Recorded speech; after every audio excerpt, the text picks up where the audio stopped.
Në radh parë më lejoni që t'jem krenar edhe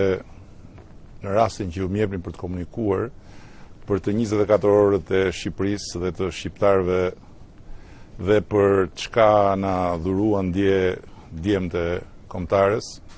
të cilët për sa kohë pati futboll praktikisht ishin superior me lojë dhe me raste. Kështu që përsa i takon Shqipërisë, përsa na takon ne shqiptarëve, besoj që s'kemi asnjë lidhje me çfarë ndodhi, që ishte një fatkeqësi e madhe për sportin më popullor në botë, por që ishte edhe një shfaqje jashtëzakonisht e shëmtuar dhe plotësisht e dënueshme,